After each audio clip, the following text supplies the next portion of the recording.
We don't have, our capital stock hasn't been destroyed. Our human capital stock is ready to get back to work. And so that there are lots of reasons to believe that we can get going way faster than we have in previous crises. Our human capital stock is ready to go back to work. Those were the words of Trump White House economic advisor Kevin Hassett earlier today on CNN. And he was talking about how the economy can recover very quickly because our quote-unquote human capital stock can be redeployed. And lest you wonder what the heck he's trying to say, let's be very clear. He's basically calling people, workers, regular working class folk, stock. Not individuals with hopes and dreams and ambitions and fears, but livestock in a sense. Cattle. Capital to be mobilized by industry, by finance, to facilitate the resumption of the profit system. That's how they're talking about folks when the cameras are on them. This is not, a secret leaked recording. This is not him talking to Donald Trump in the Oval Office and we got to hear behind the scenes how the Trump administration talks about working class and middle class folks. This was on CNN, the biggest news network, one of the biggest news networks in the world, basically calling people stock.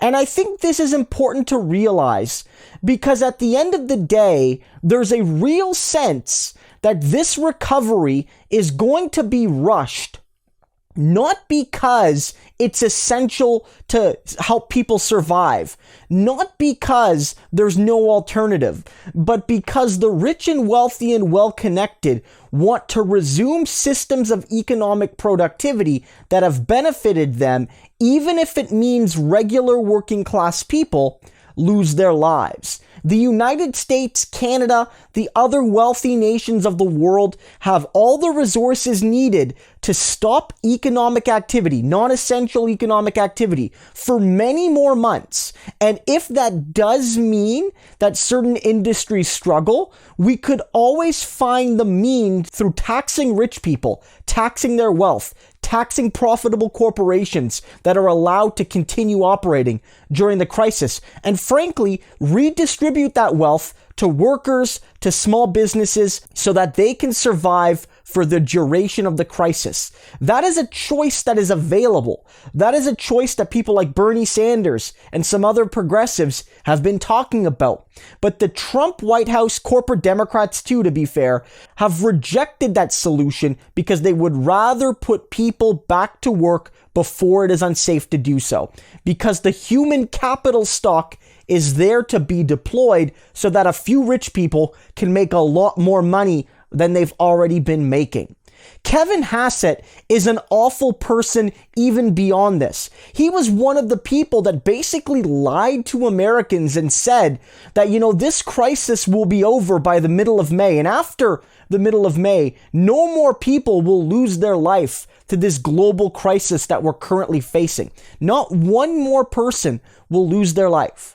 And he was wrong about that. And you might be charitable and say he made a mistake, but I think he was trying to lie about the severity of what America and the world was facing because that was his effort to get the economy opened up. That if you downplay the risks, then officials at the national and state and local levels will be less reluctant to open up. If the assumption is that in a couple weeks instead of a couple months, or maybe even longer, that, it'll be safe to reopen. And that was coming right from Kevin Hassett, right from the White House, and therefore right from Donald Trump and Mike Pence and the top echelon of the Republican Party. That's what we're seeing here. When they refer to working people, again, as stock, as livestock in essence, they didn't use the word livestock, but they are referring to people as stock in the way a farmer might refer to his cattle as stock, to be sold, to be deployed, to be utilized in productive means. That means what they're saying is, we don't see you as human. We don't see you as human. We don't see you primarily as an individual. We don't see you as a mother, as a father, as a child, as a friend, as a loved one, as a neighbor, as somebody from the community, as somebody who volunteers, to make the world a better place before this crisis, during it, and after it. None of those identities matter. As somebody you see at your church or your synagogue or your mosque, none of those identities matter. Your human capital stock to be deployed, and if you're not currently deployed, you're worthless. You mean nothing.